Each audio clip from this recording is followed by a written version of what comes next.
I have so many friends in Libya.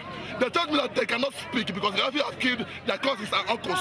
He destroyed them all. I thank God because I'm free today. And I'm not going back to any Arab world. I will never travel to any Arab world again. And our correspondent James Bays joins us now on the line from Ras AlJazeera at the Tunisia-Libya border with an update on what's happening there. James, we hear that things are heating up there. Yes, it's still a very confused picture, a very chaotic picture. We've been hearing gunshots just in the last few minutes. Let me explain to you what I think has happened. I am at the border area, but not able to go right to the border. I'm being prevented from doing so by Tunisian soldiers who are armed.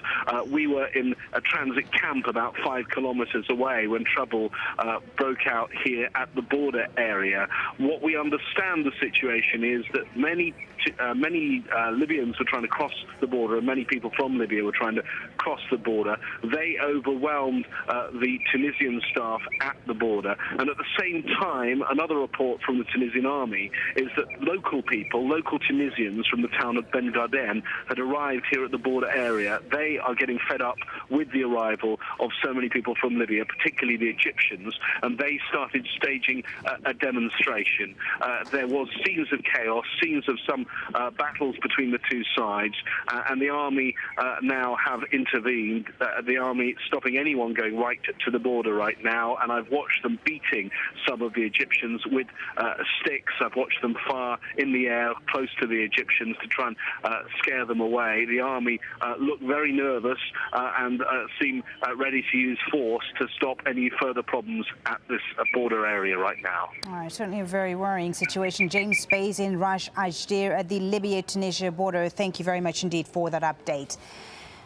Now, meanwhile, calm has returned to the Tunisian capital, Tunis, after clashes that killed several people. 2 more ministers from the caretaker government have resigned in response to protesters' demands.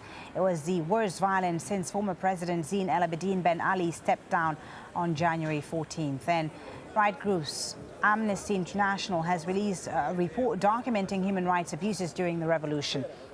It finds that Tunisian authorities used excessive force, including lethal fire, in circumstances where it was unjustifiable.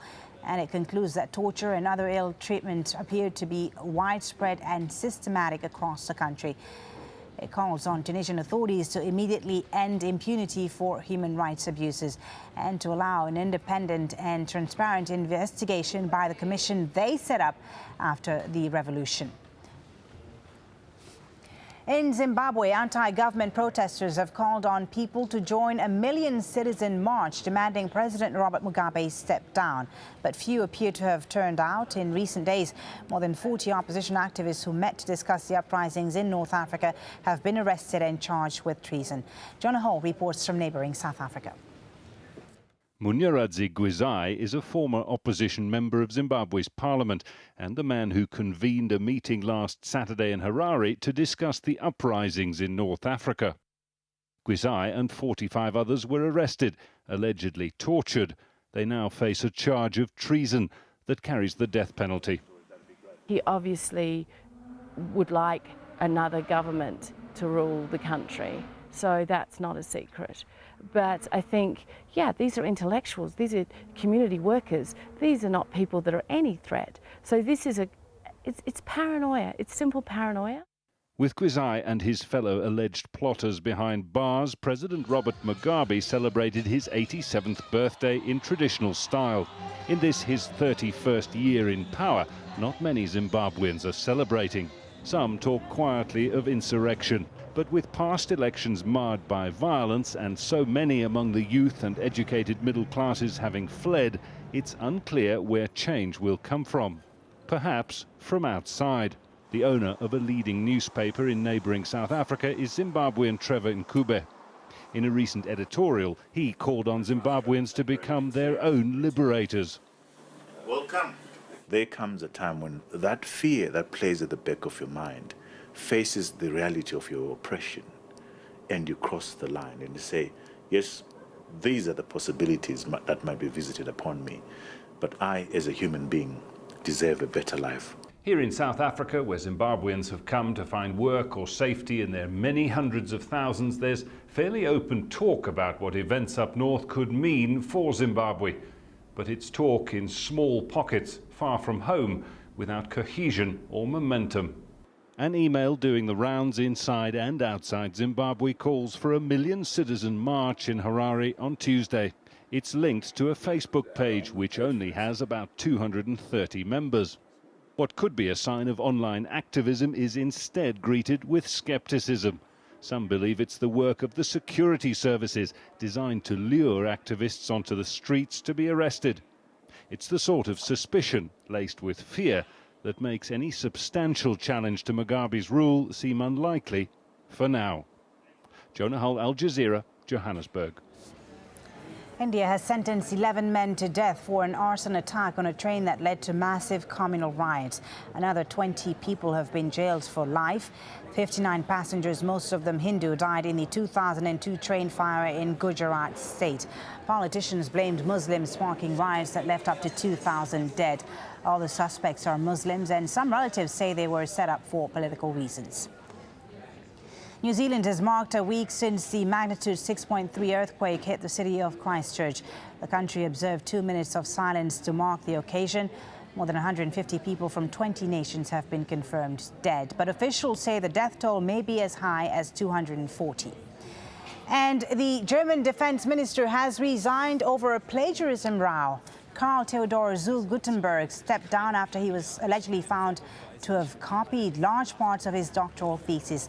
Gutenberg was considered the most popular member of Angela Merkel's cabinet and until recently a possible candidate for chancellor. He resigned from all political offices. Well, that's it from me, Fuli Batibo. My colleague Lauren Taylor will be here in just under half an hour's time with more on the Libya and unrest in the Middle East. That's after Inside Story on Al Jazeera. Do stay with us.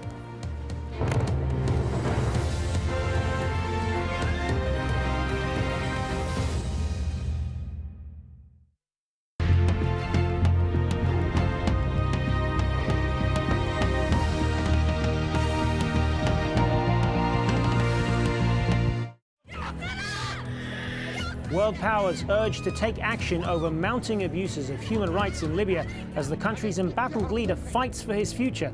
But with Muammar Gaddafi threatening to cleanse the country house by house, are words enough to protect unarmed Libyan civilians? This is Inside Story.